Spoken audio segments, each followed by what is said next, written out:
కృష్ణా జిల్లా గుడివాడలోని ఎన్టీఆర్ స్టేడియంలో నిర్వహిస్తున్న స్వర్ణాంధ్ర స్వచ్ఛాంధ్ర ప్రజావేదిక కార్యక్రమానికి రాష్ట్ర ముఖ్యమంత్రి నారా చంద్రబాబు నాయుడు ఘన స్వాగతాల మధ్య చేరుకున్నారు. సీఎం రాకతో స్టేడియం ప్రాంగణం హర్షధ్వానాలు జయజయకారాలతో మారుమోగింది. వేలాదిగా తరలివచ్చిన ప్రజలు ముఖ్యమంత్రికి ఘన స్వాగతం పలికారు. కార్యక్రమంలో భాగంగా ముఖ్యమంత్రి అమృత్ 2.0 ప్రాజెక్టుకు సంబంధించిన శిలాఫలకాన్ని ఆవిష్కరించిన అనంతరం ఆన్లైన్ వర్కర్స్ మానిటరింగ్ సిస్టమ్ ను పరిశీలించడంతో పాటు జీఎంసీలు ఏర్పాటు చేసిన ఫోటో గ్యాలరీ మెప్మా స్టాల్స్ ను సందర్శించి వివరాలను అడిగి తెలుసుకున్నారు. ఈ సందర్భంగా స్వర్ణ పంచాయతీ ఉద్యోగులకు స్వచ్ఛ అవార్డులు అందజేసి వారికి అభినందించారు. అనంతరం వేదికపై మంత్రులు, ఎమ్మెల్యేలు, ప్రజాప్రతినిధులు, పారిశుద్ధ కార్మికులతో కలిసి కూర్చొని కార్యక్రమంలో పాల్గొన్నారు. సభకు భారీగా హాజరైన ప్రజలకు ముఖ్యమంత్రి అభివాదం చేస్తూ పలకరించిన అనంతరం స్వచ్ఛ ఆంధ్ర కార్యక్రమంలో భాగంగా రాష్ట్రంలోని వివిధ పురపాలక సంఘాల్లో ఏర్పాటు చేసిన ఫ్రెష్ వేస్ట్ ప్రాసెసింగ్ యూనిట్లు మరియు పారిశుద్ధ ఈ ఆటోలను వర్చువల్ విధానంలో ప్రారంభించనున్నారు. మనస్ఫూర్తిగా నమస్కారాలు, అభినందనలు, శుభాభినందనలు. ఈరోజు గుడివాడకు వచ్చినప్పుడు మీ అందరి అభిమానం చూస్తే నేను అనుకున్న దానికంటే ముందే స్వచ్ఛాంధ్ర స్వర్ణాంధ్ర సాధిస్తామనే నమ్మకం నాకు కలిగింది. అందుకు మీ అందరికీ మనస్ఫూర్తిగా ధన్యవాదాలు. ఈరోజు నేను వచ్చింది మామూలుగా ఇనాగరేషన్కి వస్తూ ఉంటాం, కానీ 18వ ఒకటిన్నర సంవత్సరం నుంచి 3వ శనివారం వస్తే నాకు గుర్తొచ్చే ఏకైక కార్యక్రమం స్వచ్ఛాంధ్ర స్వర్ణాంధ్ర కార్యక్రమం. ఇది నా మనసుకు చాలా దగ్గరుండే కార్యక్రమం. ఇది ఒక పవిత్రమైన కార్యక్రమం. అలాంటి పవిత్రమైన కార్యక్రమం ఈరోజు ఒక యుగ పురుషుడు నందమూరి తారక రామారావు గారి పుట్టిన స్వస్థలం, మొట్టమొదటిసారిగా ఎమ్మెల్యేగా నిలబడింది ఇక్కడిని నిలబడిన స్థలం ఈ గుడివాడ ఒక పుణ్యక్షేత్రం అని మరొక్కసారి మీ అందరికీ తెలియజేస్తున్నా. ఎన్టీఆర్ రాజకీయాల్లోకి వచ్చింది అధికారం కోసం కాదు, మీరు ఈ విషయం గుర్తుపెట్టుకోవాలి. ఆయన ఒకటే ఆలోచించాడు, స్వచ్ఛమైన రాజకీయాలు ఉండాలి, స్వచ్ఛమైన పాలన ఉండాలి, స్వచ్ఛమైన వాళ్లే నాయకులు కావాలి. అలాంటి ఆలోచనతో పార్టీ పెట్టడమే కాకుండా ఆయన ఎప్పటికప్పుడు దాన్ని ఆచరిస్తూ ముందుకు పోయారు. అంత మునుపంతా మీరు ఒక్కసారి చూస్తే రాజకీయాలంటే ఎక్కడికక్కడ దోపిడీ, అధికారం అంటే సేవ కాకుండా ఎక్కడికక్కడ ప్రజల్ని దోచేయడం అనే ఆలోచనలు ఉండేటివి. మొట్టమొదటిసారిగా ఈ దేశంలో పేదవాళ్లకు సంక్షేమ కార్యక్రమాలు ఇవ్వాలని చేసి చూపించిన ఏకైక వ్యక్తి నందమూరి తారక రామారావు గారు అని చెప్పి నేను మీకు తెలియజేస్తున్నా. అభివృద్ధికి కూడా ఒక దారి చూపించారు. ఆయన ఏ దారి చూపించాడో ఆ స్ఫూర్తితో 44 ఏళ్లుగా పనిచేస్తుంది పార్టీ. నా ఆలోచన ఒకటి, తెలుగు జాతి ప్రపంచంలోనే నెంబర్ 1గా ఉండాలనేది నా ఆకాంక్ష. భారతదేశంలో ఆంధ్రప్రదేశ్ రాష్ట్రం నెంబర్ 1గా ఉండాలనేది నా ఆలోచన. ఏదో అభివృద్ధి చేస్తే లాభం లేదు, అన్ని విషయాల్లో కూడా ఆదర్శంగా ఉండాలి. సంక్షేమం అర్హులందరికీ ఇవ్వాలి. ఇంకా ఆదాయం పెరిగితే పెరిగిన ఆదాయం నుంచి సంక్షేమ కార్యక్రమాలు కూడా ముమ్మరంగా ఇస్తాం. ఇంకో పక్కన మీరు చూస్తే అభివృద్ధి లేకపోతే ఆదాయం రాదు, ఉపాధి ఉండదు. కాబట్టి అభివృద్ధి చేస్తే సంపద సృష్టించబడుతుంది. సంపద సృష్టిస్తే ఆదాయం పెరుగుతుంది. పెరిగిన ఆదాయం మళ్ళా సంక్షేమానికి అభివృద్ధికి బ్యాలెన్స్ చేసి సస్టైనబిలిటీ వస్తుందని చెప్పి కూడా నేను మీకు తెలియజేస్తున్నా. ఇవి జరిగితే ప్రతి ఒక్కరి జీవన ప్రమాణాలు పెరుగుతాయి. ఈ విషయం మీరు గుర్తుపెట్టుకోవాల్సిన అవసరం ఉంది. అందుకే ఈరోజు పరిశుభ్రత అంటే కేవలం రోడ్లు క్లీన్ చేయడమే కాదు, అది కూడా చేయాలి. చెత్తలే తేకుండా చేయాలి. పర్యావరణాన్ని కాపాడుకోవాలి. ప్రజల ఆరోగ్యాన్ని కాపాడాలి. ఎక్కడికక్కడ మీలో ఒక ఫీలింగ్ రావాలి. మొన్నటి వరకు చెత్త చెదారం ఉండే సెంటర్ని ఈరోజు బ్రహ్మాండంగా చెట్లు పెట్టి అభివృద్ధి చేసి మార్బలేసి ఐ లవ్ గుడివాడ అని బోర్డు పెట్టారు. అవునా కాదా? మీరందరూ కూడా గుడివాడని లవ్ చేస్తారా లేదా అని అడుగుతున్నా. అభిమానిస్తారా లేదా అని అడుగుతున్నా. అనేవాళ్ళు చేలు పైకెత్తండి. ఐ లవ్ గుడివాడ అనేవాళ్ళు చేలు పైకెత్తండి.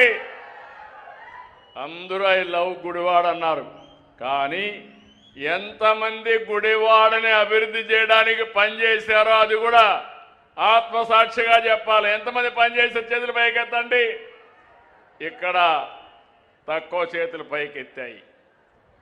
అక్కడ అందరూ మేము గుడివాడని అభిమానిస్తాం. నేను పుట్టిన స్థలం ఒక మంచి ప్రదేశం, సుందరమైన ప్రదేశంగా ఉండాలి, స్వచ్ఛమైన ఆలోచనలు ఉండాలి, అంతేకాకుండా అందరం బాగుండాలి అని అందరికీ కోరుకుంది. కానీ కొంతమంది దీనికి సహకరిస్తున్నారు. నా ఆలోచన అది. 18 నెలలుగా మీరు చూస్తున్నారు. ప్రభుత్వం చేసే పనులన్నీ చేస్తాం. ఈరోజు ఇనాగరేషన్లు మీరు చూశారు. మిమ్మల్ని ప్రోత్సహించడానికి ఏమేం చేయాలని చేస్తున్నా. తొందరలోనే అందరు ఎమ్మెల్యేలకు చెప్పాను, అందరు ఎంపీలకు చెప్పాను. ప్రతి ఒక్క మున్సిపాలిటీ, ప్రతి ఒక్క పంచాయతీ, ప్రతి ఒక్క మండలం, ప్రతి ఒక్క జిల్లా గ్రేడింగ్ చేస్తాం. వీళ్ళ ఫోటోలు పెడతాం. మీలో కూడా టెస్టిమోనియల్స్ అవి కూడా పెడతాం. కడాన మీ ఊరు ఎక్కడుందో అది కూడా మీ ముందర పెడతానని చెప్పి నేను మీకు తెలియజేస్తున్నా. ప్రతి ఒక్కరిలో కానీ ఆ పోటీ మనస్తత్వం వస్తే ఆంధ్రప్రదేశ్ రాష్ట్రం స్వర్ణ ఆంధ్రప్రదేశ్గా తయారవుతుంది. స్వర్గం ఎక్కడో లేదు, మనము సృష్టించుకునే స్థలమే నిజమైన స్వర్గం అని మరొక్కసారి మీ అందరికీ తెలియజేస్తున్నా. నా ఆలోచన ఒకటే, అందరూ బాగుండాలి, అన్ని కుటుంబాలు బాగుండాలి, లా అండ్ ఆర్డర్ ఉండాలి, మీ యొక్క సంక్షేమం, అభివృద్ధి, మీ ఆదాయం పెరగాలి. ఇంకొక పక్క అందరికీ కూడా ఆనందంగా మెరుగైన జీవన ప్రమాణాలు ఉండాలి. నేను 48 ఏళ్లుగా చూశాను. మీరు ఇన్నిసార్లు అభిమానించారంటే తెలుగు జాతి చరిత్రలో ఏ నాయకుడికి దక్కని గౌరవం నాకు దక్కింది. దీనికి నేను ఎప్పుడూ మీకు రుణపడి ఉంటాను. నా ఆలోచన ఒకటే, తెలుగు జాతి భవిష్యత్తుకి నేను రక్షకుడిగా ఉంటా. ఎక్కడా రాజీ పడను, అన్ని విషయాల్లో ముందుంటాను, స్వచ్ఛమైన పాలన ఇస్తాను. ఇంకో పక్క ఎవరైనా అవినీతి చేస్తే ఒకసారి 2 సార్లు చెప్పి సరిచేస్తాం. చెయ్యలేకపోతే అధికారి కానీ లేకపోతే రాజకీయ నాయకుడు కానీ ఎవరైనా శిక్ష తప్పదని మరొకసారి మీ అందరికీ విజ్ఞప్తి చేస్తున్నా. ఇప్పుడే మీరు ఇక్కడ చూశారు, చిన్న బాబు కిట్టి ఇంట్లో ఇచ్చే డబ్బులు దాంట్లో వేసుకొని అది ఒక అలవాటుగా చేసుకునే డబ్బులు నేరుగా ఆ కిట్టి తీసుకొచ్చి ఈరోజు అమరావతి రాజధానికి ఆ డబ్బులు ఇచ్చే పరిస్థితికి వచ్చాడు. స్ఫూర్తిని తల్లిదండ్రులు ఇచ్చారు, కానీ ఇది మహోన్నతమైన స్ఫూర్తి. అమరావతి దేవతల రాజధాని, అమరావతి ప్రజా రాజధాని. ఈరోజు అలాంటి అమరావతి రాజధానిని కాపాడుకోవడమే కాకుండా దీన్ని నెక్స్ట్ లెవెల్కి తీసుకుపోయి ప్రపంచంలోనే నెంబర్ 1 రాజధాని ఏదంటే దానికి చిరునామాగా అమరావతిని తయారు చేసుకోవాల్సిన బాధ్యత మన పైనుంది. ఆడబిడ్డ స్పాంటేనియస్గా 2 గాజులు తీసి బంగారు గాజులు తీసి నేరుగా అమరావతికి డొనేట్ చేసిందంటే అది స్ఫూర్తిదాయకం. మనస్ఫూర్తిగా అభినందిస్తున్నానని చెప్పి కూడా నేను మీకు తెలియజేస్తున్నా. నేను ఎప్పుడో జన్మభూమి పెట్టాను, ఒక పిలుపిచ్చాను. ప్రపంచంలో ఉండే అందరూ వచ్చి గ్రామాలకు సేవలు అందించారు, తోచిన విధంగా సహాయం చేసే పరిస్థితికి వచ్చారు. ఇప్పుడే ఇంకొక మిత్రుడైతే ఇంత మునుపు కూడా ఆయన ఇప్పుడు రాలేకపోయారు. ఆయన పేరేంటి, నరసింహారావు గారు అయితే ఇంత మునుపు 3 కోట్లు ఇచ్చాడు. మళ్ళీ 3 కోట్ల రూపాయలు ఈ గుడివాడలో బస్ స్టాండ్ కోసం పునర్నిర్మాణం కోసం ఇచ్చారు. గట్టిగా చప్పట్లు కొట్టి అభినందించండి. మీలో కూడా ఒక స్ఫూర్తి రావాలి. మంచిని మంచనాలి, చెడును ఖండించాలి. అప్పుడే మంచి పెరుగుతుంది, చెడు ఎక్కడికక్కడ తగ్గే పరిస్థితి వస్తుంది. అందుకే ఈరోజు ఇక్కడికి వచ్చినప్పుడు అనేక శంకుస్థాపనలు చేశాను.